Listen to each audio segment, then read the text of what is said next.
Hello, thank you for joining with me for lesson 294. Go ahead and sit comfortably or lay down, close your eyes.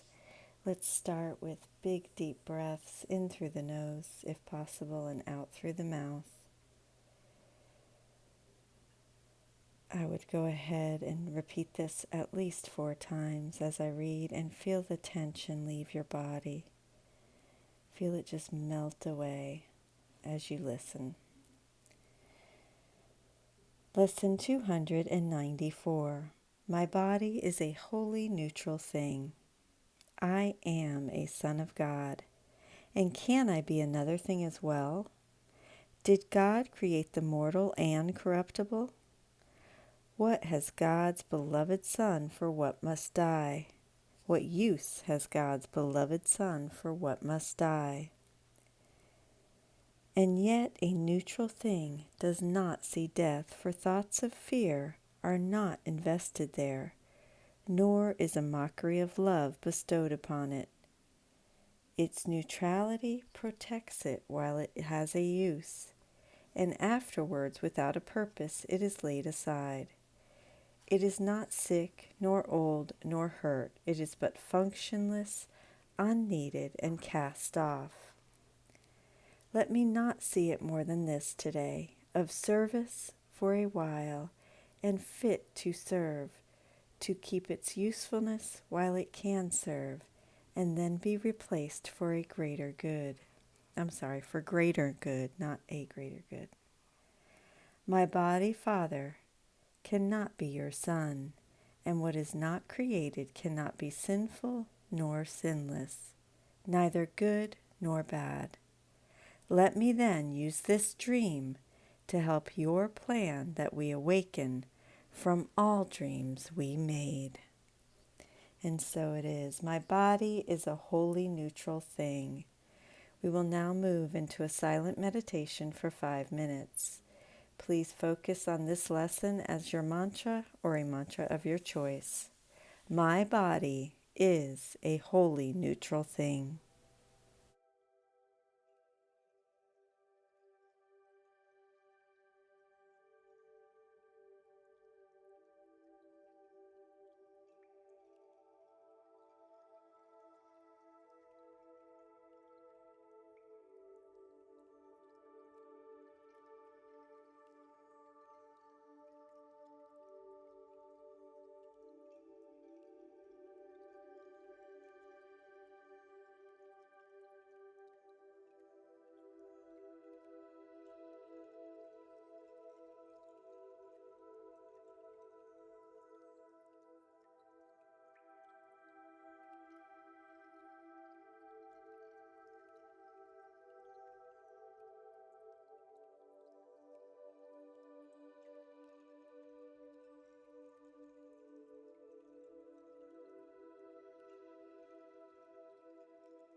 My body is a wholly neutral thing.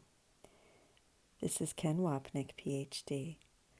This important lesson deserves more extensive discussion than the others in Part 2. It will be particularly helpful in clarifying the distinction between the two levels of discourse reflected in A Course in Miracles. Level 1 is a metaphysical basis for the Course, teaching that only spirit is true and everything else, including the body, is false. On this level, everything of the world is symbolic of sin, which means the body is hardly neutral. It is sin's repository, for in our pain and desperation we seek to find projected sin in everyone except ourselves. The purpose of this projection is to keep the thought of sin alive, but buried in our minds. Carrying out this ego strategy, we are driven to perceive sin in all around us, thereby establishing the body's sinfulness. This accounts for people's unending attempts to make the body holy, and most importantly, why the pillars of religious thought, especially in the West, is that God is the creator of the world and body. Psychologically, we refer to that dynamic as reaction formation, where we perceive and believe the opposite of what we have made real in our minds. We first establish sin's reality, deny it, and then project it onto the body. To counter our devastating self-image, we regard the body not as sinful, but as sinless and holy, in fact, so holy that God Himself created it. This strange notion of the Creator God has had a remarkable hold on society because it conceals the ego's use for the body, making it the source of sin, thereby protecting the ego's existence in the mind. Yet Jesus tells us here and elsewhere in A Course in Miracles that the body is neither sinful nor sinless. It is nothing. However, because we have made it real, moving us to the level 2 discourse, the body can be either used to root us still further in the dream, or be the means by which the Holy Spirit awakens us from it.